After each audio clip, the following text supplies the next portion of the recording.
Start recording. Okay. Yo, Yo, what's good? brother, how How you you gonna doing? make this? I'm doing good. How are you, man? How do I Can you make hear me? this?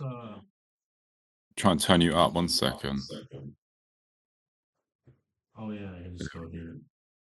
Okay, so show messages. There we go. I think I How do you think get grid view with the? Oh, okay, no, that's not it. Oh man, like take the chat down because like sorry, bro, what are you saying? like Discord, like the messages are like taking up half my screen, but it's fine, I Oh, guess. yeah. I don't know. You Yeah. can click, if you hover over my picture, I think there's like a full screen option or like a way it just shows just the two images of us on the screen. But I presume you want the camera on as well, won't you? That's all good. You can do whatever. We'll do the camera up. Oh, I got it. And that works. Yeah, there we go. I think if I just turn on my camera, there we go. Yeah, Yeah. okay. So pop out. There we go. I Oh, think we're good. let's go. Make it split screen. There we go. What's up, man? How you doing? I'm good, thank you. How are you doing? It's good. It's fucking snowing crazy outside over here. I'm in London, Oh, Canada. really? Yeah. Whereabouts are you? Where are you based? London, Ontario. It's in Canada. It's pretty close to Toronto, Of but course. Yeah, of course, of course. Yeah, yeah, yeah. you've been there. I saw your story. Yeah, You played here, right? At I like did. Rum Runners or like that venue. What's it called? That's The it. London Music Hall. Was that I don't think here? it was London Music Hall. That was, I think, the same Voltage team did a show there with MBH a few months before. But yeah, we played in this little underground club. It was really, really, really sick. Really sick. I was only in Canada for like 24 hours, if that. I literally landed. We just sort of went and explored, did the gig, slept, and came home. It was a whirlwind. It was, but yeah, wicked place. Wicked place. Yeah. Did you like visit Toronto too afterwards, or just like? I mean, you Yeah, you so I landed in Toronto most likely, right? Yeah, yeah, landed in Toronto. I didn't really get to see too much on the way in. We went straight from Toronto to London, but on the way back, we went in a bit early just so we could explore the city. And Subterra, my good friend, took me around the city, and yeah, Oh yeah, wow, Subterra. I know the wow, name. yeah, absolute legend. One of my favorite guys in music. I've learned about a lot of names through about last night, like Turk, Sando. Sando is one of the guys who made it, right? With you. Yeah. Uh, you know. So the story there with Sando, if you're not familiar, so Sando actually started as a student of mine back in 2021. Reached out to me on an email asking for tuition, um, and we just clicked instantly, and we became really good friends. And I invited him to join and have a part of the label. So originally was I founded the label, and then now it's me and Sando that co-own it. To hell of an artist himself. But yeah, mentioning Turk, one of my favorite artists we've had come through on the label, his Megadon EP. I think that was like 2022. We put that out, but that to this day, I was talking to him maybe a day or two ago about it, reminiscing about how sick it was. That whole project was. He said himself he doesn't think he'll be able to recreate that same thing again. So I said it's one of a kind. That one project I'm about last night is its own standalone project and never be recreated. What's it called again? I think I listened to this one. I just forgot. Was Megadon EP. Megadon EP about last night. That was Yeah, who again? You said Turk. Turk. Oh yeah. Yeah, Oh yeah. sick EP, sick EP. And he released not too long ago with us a track called "Break It Down," and that is that as a Oh single. yeah.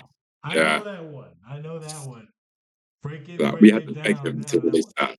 Yeah, we had to ask him over and over, and he's like, "I don't know what to do with the track. I don't know what to do with it." I said, "Just give it to us, please. We'll take care of it and release it." And yeah, here we are, a few years down the line now. Yeah, that's crazy, man. Where'd you? He's Turkish. No, no, Polish, right? I say Turkish because his name's Turk, but he's Polish, right? No, Turk's just English. Oh, He's okay. from yeah, lives in London. I thought he was one of those Polish. Like I know there's a lot of Polish people making UK There is. beats. There is a lot of Polish, a lot of Russian, a lot of yeah. It's Like spread a Digital lot. Gala, right? He's Russian, right? Yeah, So yeah. Representing Russia. Yeah, yeah. He's yeah. There's it's spread so far from where it began back in if I my in my world it kind of sort of begun a sort of 2014 is when UK bass kind of started to appear in what it is now. And since its conception, the way it's just grown and spread is just yeah, it's reached the other side of the world. At one point, it was the kind of the UK guys versus not versus, but like we had UK and Russia, both sort of teams making their version of UK bass, and it was kind of like who's going to push it further. And it was a really yeah, inspiring and motivational time, like to see the two sides just pushing each other to make more and better quality music within the genre itself. Really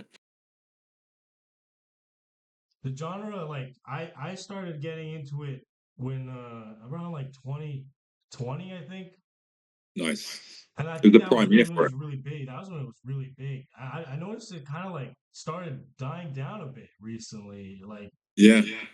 So uh, I think what happened there was with COVID and lockdown and all that stuff that came with it. No, the experience of experiencing live music was cut off. So everyone just all the artists and producers are at home. They're working on making more and more music. So in that time where everyone was at home back in 2020, that's when everyone got the most music out because you had nothing but time to do it. So every artist was pumping music out, which really elevated the scene. You're feeding a lot into it. And obviously it became what it was. And it's just been a natural sort of slope after that downwards. But it's nothing to worry about. I don't feel like every genre has peaks and troughs, every single genre. So I know that it will creep back up in different ways. And it has kind of already starting to show its head again in end of 2025. Really, I guess. We'll see more of it. yeah, there we go.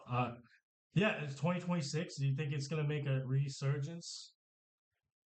It's hard to say because there's so many other genres that are taking the focus right now. Obviously, drum and bass is in England. Drum and bass is number one, has been for a while. I think will continue to be that. And I think on a global scale, drum and bass has grown massively in the last 2 years. Artists from like Worship, Dimension, and Subfocus representing England playing at EDC, the first drum and bass act to headline. Like the drum and bass is taking its course right now, and I feel like the other genres are being sidelined a little bit, which is fine. Like I say, every genre has its peaks and troughs. There's a bit of resurgence of like tech house that's sort of come up and sort of maintained a decent level of Oh man, popularity. that's big over here. That's really big over Yeah, here. Oh god, it's really popular among like the fraternity boy kind of culture. I don't know yeah. why they I really appeals to them, but they really love that stuff. I've seen like UK garage get really big, really big. It's like that's yeah. really getting popular in Canada too, and America as well, I think. But like I think that I kind of like saw a switch where people kind of even like all the producers I know kind of just switched over from making UK bass to Mhm. garage. Some like Yeah, around like 2023, 2024. Yeah. yeah. So there's two things that we can talk about there. The first one being I want to cover the tech house and fraternity sort of thing you were saying. That is literally what I've been saying to people. I feel like that's what's happened. It's become like yeah, the university students kind of sound tech house. But I saw similarities in the way that like the early days of like 2014, 2012 was like the Plur EDM movement where everyone really overdone what dance music was. It was all about peace, love, and whatever, and it became more than the music. I feel like with tech house in America, from what I can see from an outsider, it's becoming the same way. People are coming up with almost like um not like festival wear, but people in that genre are starting to create their own style and brand, and it's becoming a similar movement to like to me like that whole Plur movement was years ago.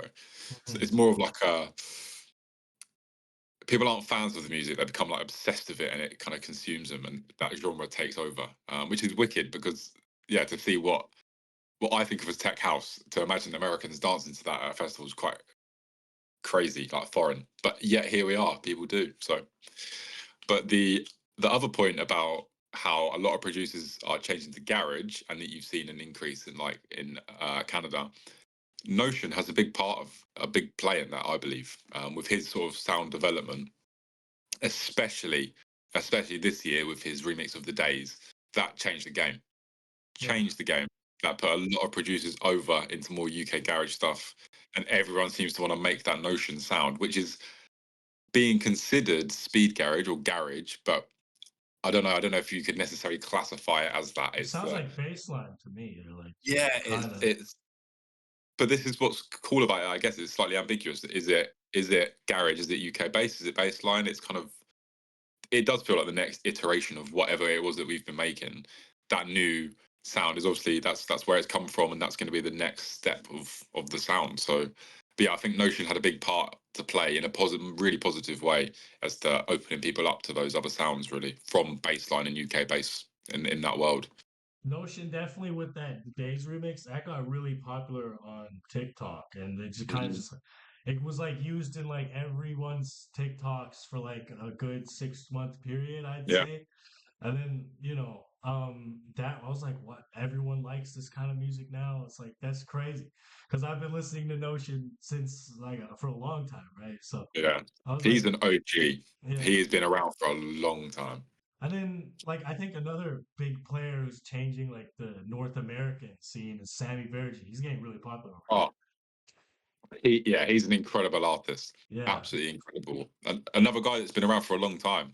I remember seeing him posting stuff. There used to be a Facebook group for UK-based bassline producers called Legoland, like a play on the word Legoland.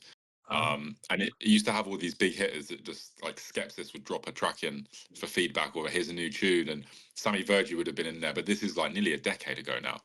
Like when these guys are starting out and to see these, it's been a massive inspiration to me as an artist to watch these people come from where I've come from and they've made it onto a global scale. It just shows that obviously it can be done, but it's just inspiring to see it. But yeah, Sammy Voji this year has gone He's getting clear. really popular, man. He's getting really like. Yeah, I remember when I first started listening to him, he wasn't this well known, but now he's like, no, oh, everyone's going to the rave or the festival to see like him. You know what I mean? yeah, It's like wow, okay. so Um, deserved.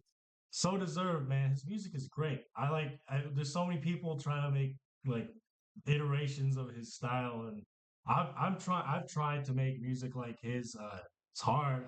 I'm only. It's hard. It's really hard. He's really good at like using space, Yeah, like silence, right? Like when I feel like with most new producers, including me, like I'm only at it for like what 2.5 years now.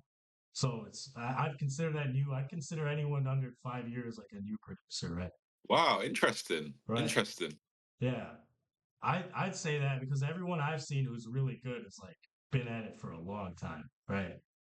So Yeah, fair point. Yeah, yeah, like so I'd say like most people like me, I tend to like try and fill the whole piano roll up with yeah, it's a bad habit. It's like you make a nice sound in syrup, and then you want to play it for the entirety of the song, but like that's the not a good thing to do. You want to leave like gaps, and I'm finding it yeah, hard to like make space in the songs like that in my productions. It's just like oh yeah. continuous like nonstop But then something's playing.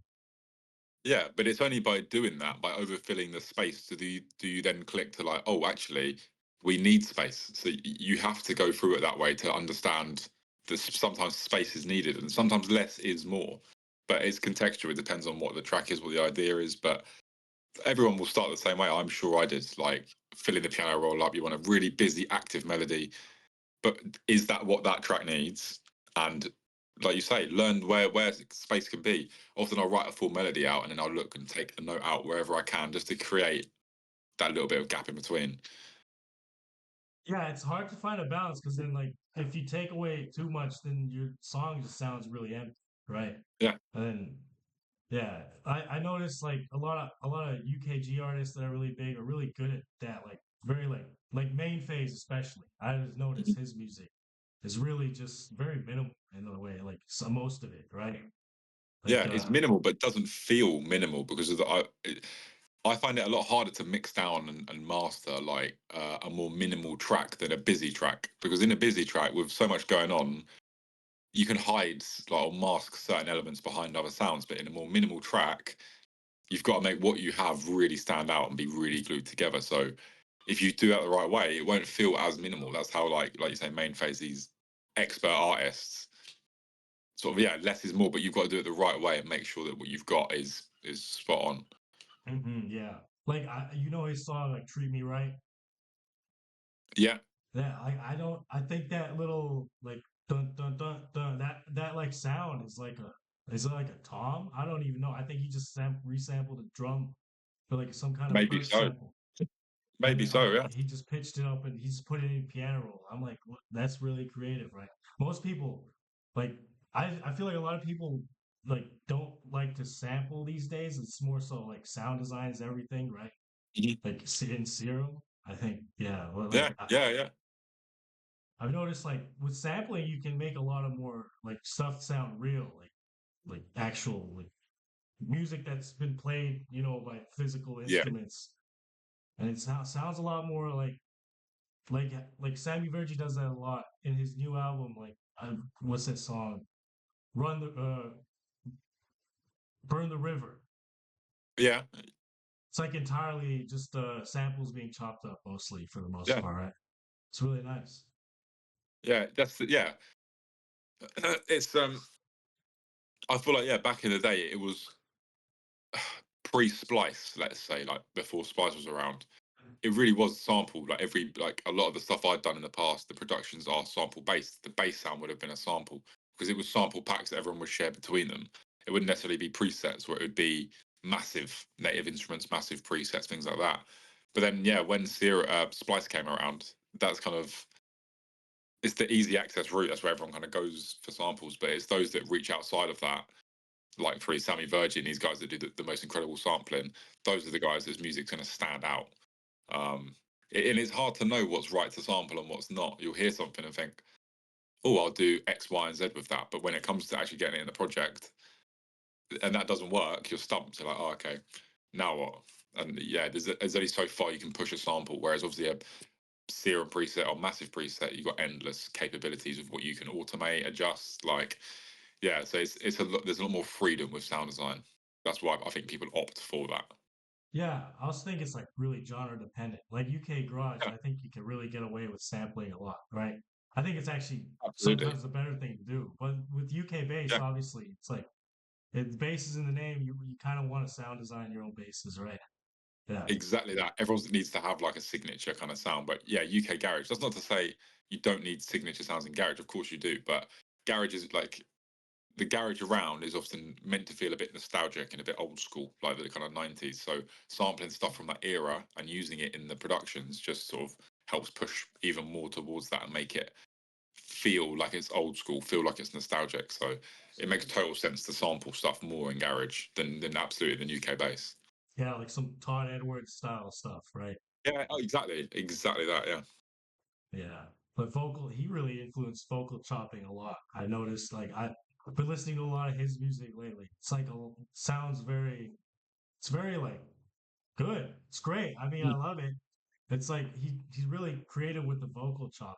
That's really what I've noticed. Yeah, Yeah. He's not from the absolutely. UK. He's not from the UK though. That surprised me. He's American. He is, yeah. There's a really infamous video of I Oh, think his with the shirt, with the shirt that one. Yeah. that is like if there was a vault for like house music history and garage history, that video would be in it. Him, his first England gig ever. The crowd go nuts for him. It's yeah, wicked. He's so nervous behind the deck because the crowd go yeah, wicked.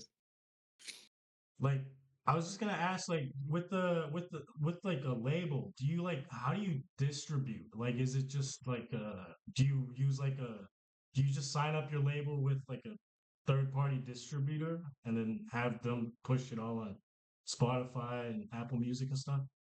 Yeah, essentially, yeah. So my label about last night, we've been with the same distributor since day one, Cygnus Music, and they are yeah, basically a distribution platform. So we register our music with them. We'll tell them like what track artwork we have, what our ideal release date is, and just sort of general metadata for the track. And we submit it if it meets their requirements, which they like lay out very clearly. Is yeah, if you meet the requirements, it's approved, and they can distribute to yeah all of the major streaming sites, all of the major like stores online, with some like extra options as well. So they can help you with publishing stuff as well, other rights like music rights.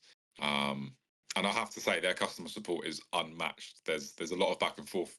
Whenever we get a new artist on the label, I'll always contact them to sort of say, "Here's a new artist we're registering," and just get them in the loop. And they're so fast with any queries and whatnot. Um, but yeah, music distribution sounds like this massive task, but really it's filling out I'll say a form on a website and submitting it. If it gets accepted, it's out of your hands. Then it's going out. Just deal with it on release day, sort of thing. Yeah, I always wondered how like smaller labels do that because I know like big labels they got their own thing going on, right? But like there's a lot of small labels in the, especially in the UK. I've noticed there's also in Canada, but like the ones I submit to are all in the UK because like I feel like I really like make that style of music more, Mhm. right? Canada, it's really just a big tech house party over here, man. I don't know, like I can like living in London. It's really like a college town. It's like university town, right? Like our main uh like attraction, I guess, or like the biggest thing about this city is Western University, right? Where I attend. Um, and it's just like that dictates everything about like, you know, the nightlife here. Except Yeah, for maybe just like for the Voltage people you played for, they're like a fringe, even though they have big events, they're not like the mainstream of like yeah, Canadian partying, right? Like if you go to a regular nightclub here, it's not gonna be. I don't know how it is in the UK. Like, what kind of music do they play? Like regular, just old regular nightclubs, like top 40s, regular yeah. Pop, just pop. whatever's Yeah, in the charts. Yeah, basically. I can't really say that. I don't unless it's like an event, a specific gig to see an artist. I don't ever go. I don't ever go Yeah, clubbing. me Like, neither. yeah, ever. I I've Unless given it it's a a gig. shot. I've given it a shot, like regular clubbing, and I was like, I can't do this, man. I can't. It's not it. It's not It's not it. it. I feel like raves are a lot better. Raves are, Absolutely. you're going for the artist who's like headlining, or like even your friend who's like playing first.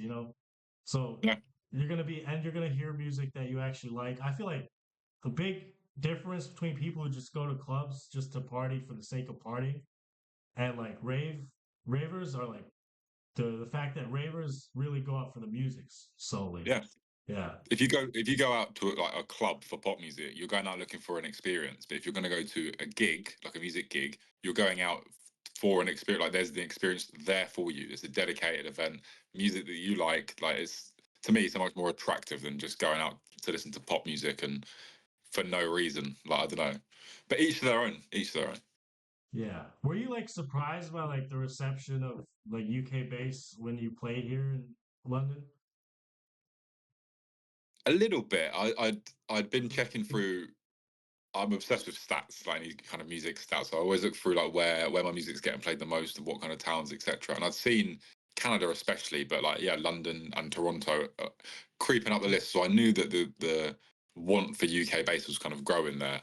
Um, but yeah, it was surprising. I was so jet lagged and so tired. It's all a bit of a while that like whole event, but yeah, they loved it. They loved it. I didn't expect that kind of level of energy around UK based that far from home, really. But yeah, Mhm. Yeah, drum and bass is also picking up a lot in Canada. Like I've noticed, yeah, like I've I spent 4 years in Ottawa, and then I moved to London. And in Ottawa, like they really had a big drum and bass scene kind of.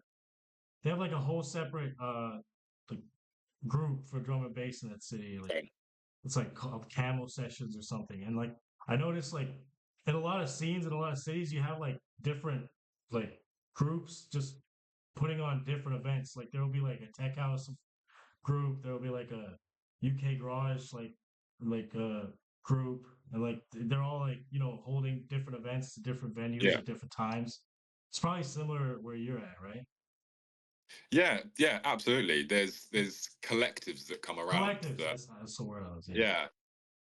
The nightlife here is just getting harder and harder. So many clubs have shut down. It's getting harder than ever. So a lot of a lot of events these days for dance music are grassroots. It's these collectives that have sort of made the band together to be like, right, let's do our own events and make something ourselves. So yeah, definitely, you'll get like there's so many different names off the top of my head, but the D&B groups, like Invicta Audio is a group there, Garage Shared in Garage. These kind of like groups of artists that kind of build together within a network and throw their own events. And so yeah, you see it more often than not, really, these days. That's not Hmm. to say that these big scale events aren't happening. Of course they are, but yeah, on the smaller side, it's more grassroots collectives putting on their own events than it is anything else. Yeah, I've noticed like big scale events like corporate, I'd say, like where it's like Mhm. how like what do you guys have with Boomtown, right? I think that's what it's Yeah, called. Like that, you guys still have that obviously, but like you said nightlife is getting harder to like it's getting harder to hold events in the UK. yeah. And why is Mainly that? because the spaces are getting closed down, Oh, um, really? and artist fees are at an all time high. Of course, artists just want more and more. Um, that's not to say that's a bad thing or a good thing. That's yeah, that's their decisions, but it obviously has a knock on effect on the industry. And money is tighter than ever. Of course, in England, there's a cost of living crisis, and people just don't have the money to go out and party as much as they maybe did, let's say, pre-COVID times. There's been lots of changes, and I'm no expert. Like, I absolutely am not a big part of the live music scene in England. Yeah, this is just from my knowledge and what I've seen and noticed myself, really. Mhm. I've kind of like noticed that there's a cost of living crisis that it's like affecting partying in a lot of countries. You know, Yeah, I think this is state of the like everyone's currency. I think it's a global phenomenon right now. You know, absolutely.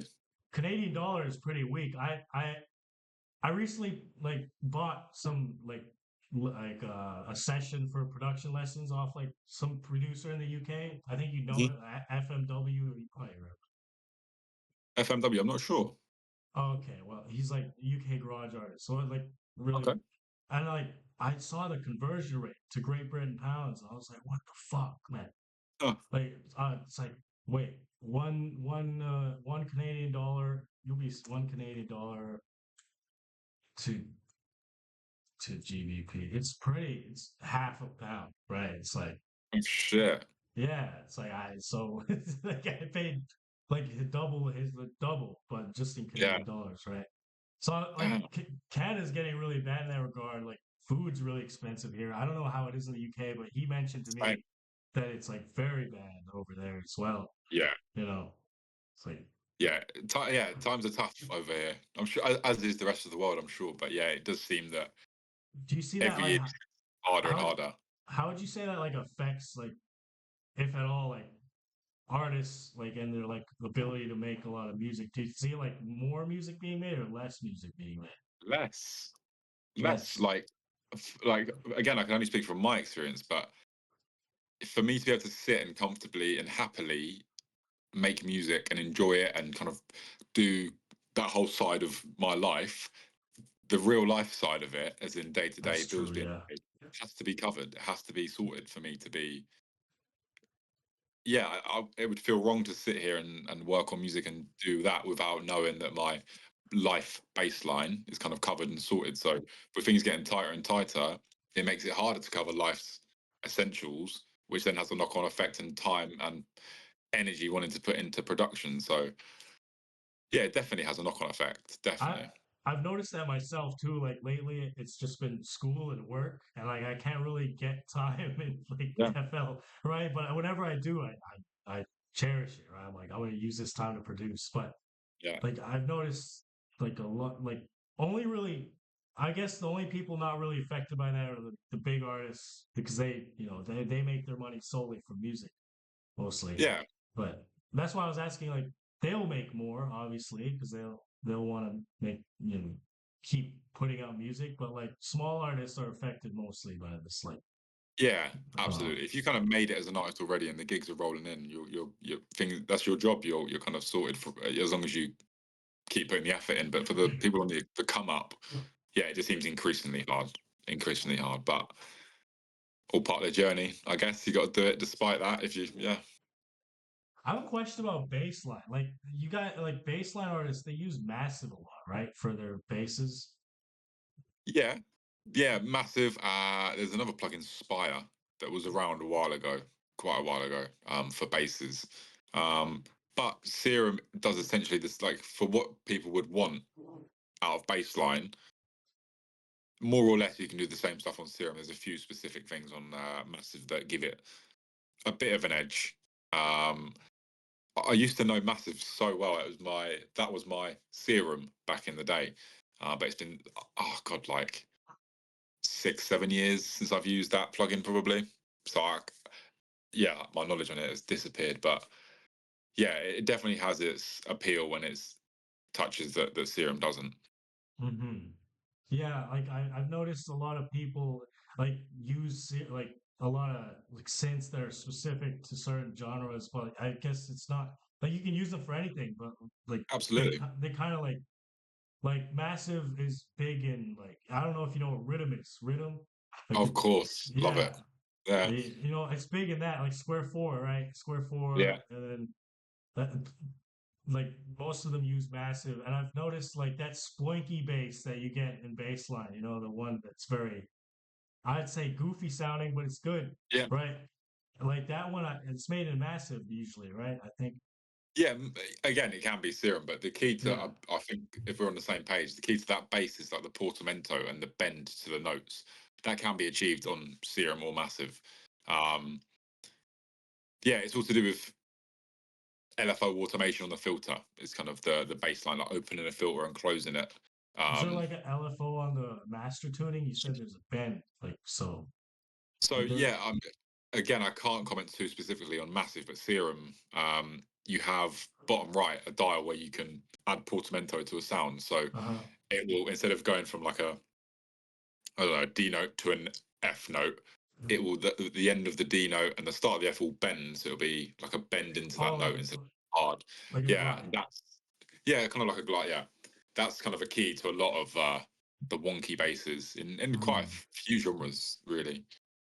I've showed some of my friends here in Canada, like Burger Boy and stuff like that. Yeah, And nice. they're always laughing at it. They're like, "What the fuck is this?" Right? Like it's Culture, that's culture. yeah.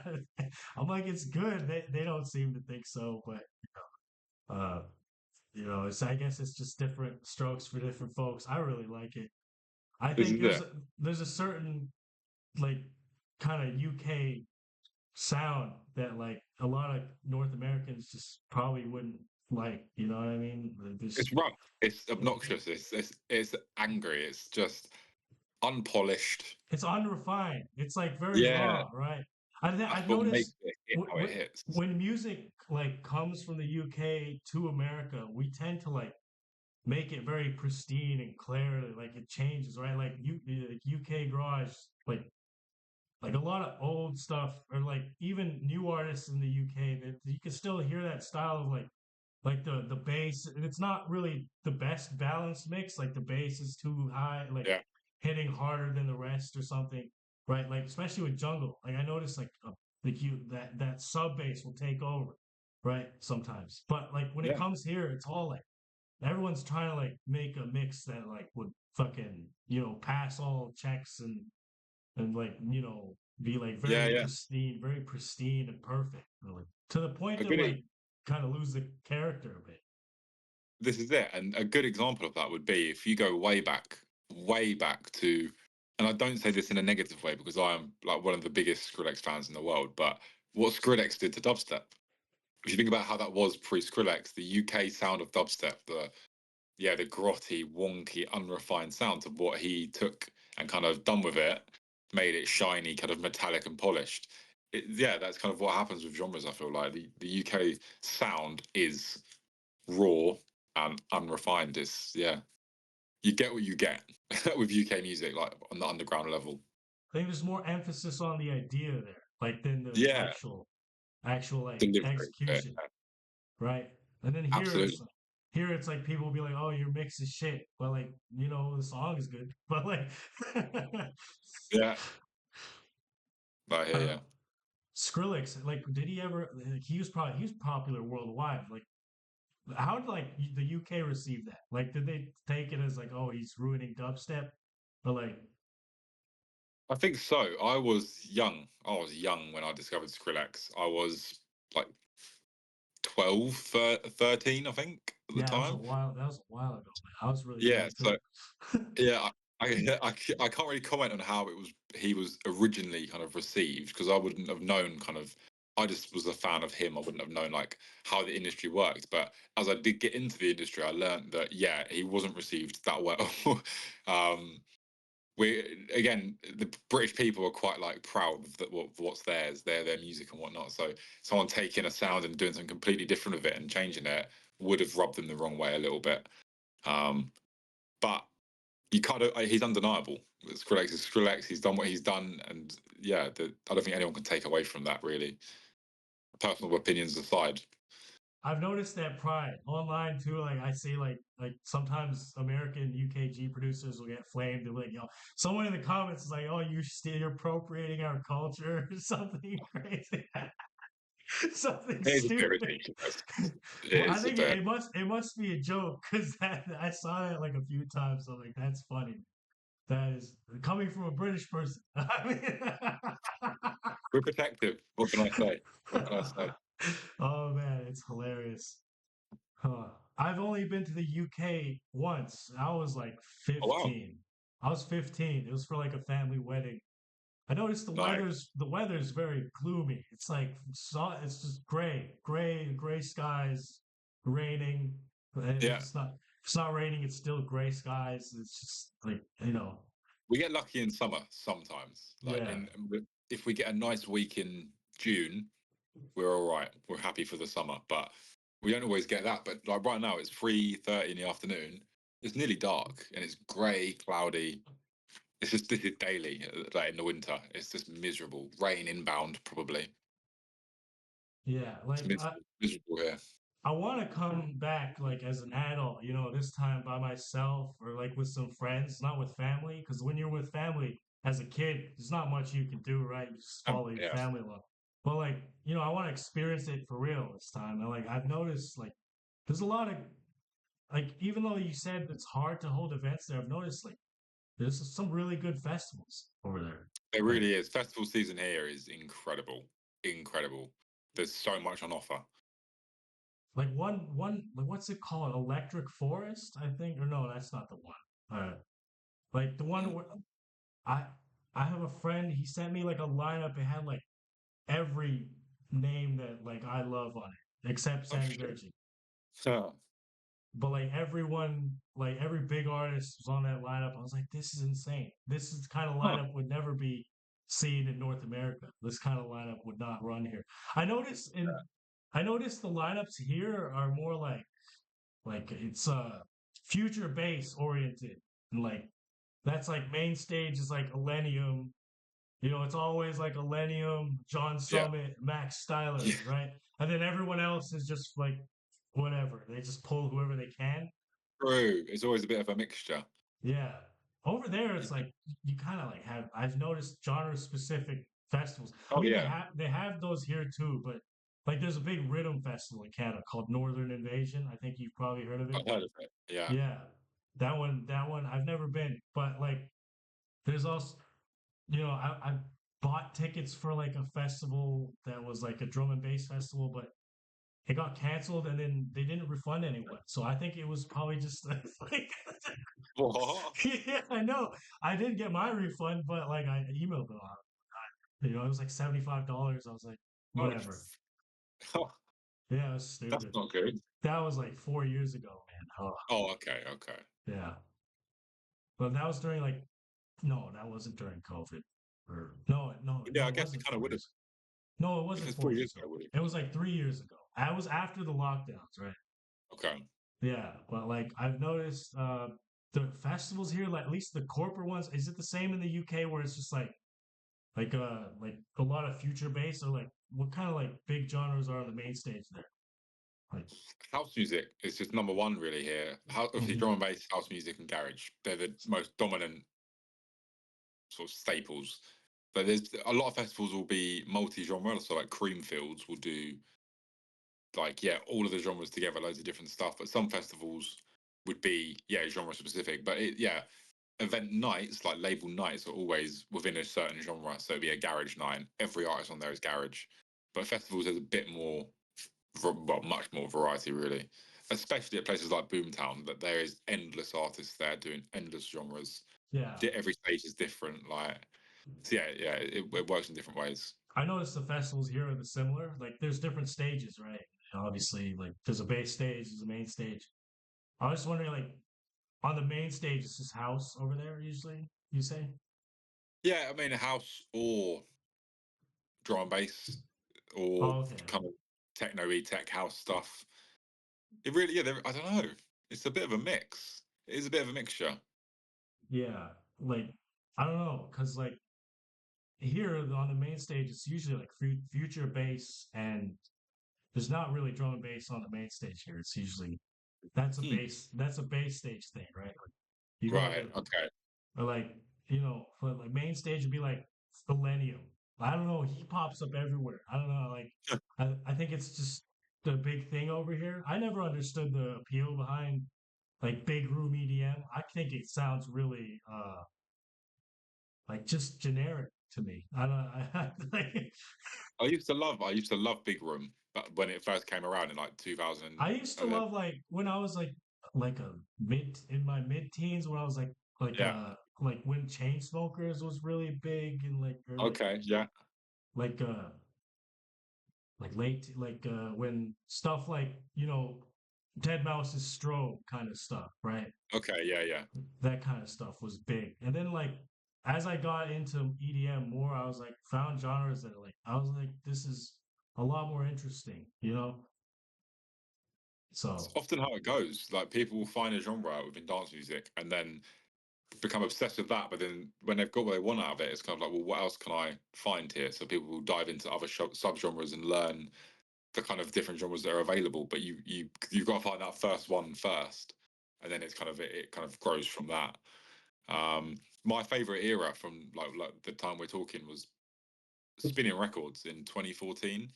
uh, That big room era, everything started to come more into like Martin Garrix's Animals. Not that track yeah, specifically, that kind of but stuff. that level and that time. Sander Van Dorn, Blaster Jacks. I used to love it. Love That's that his, kind of. that's the name I was looking for. Martin Garrix, not Chainsmokers. I was like Animals. Uh, That song.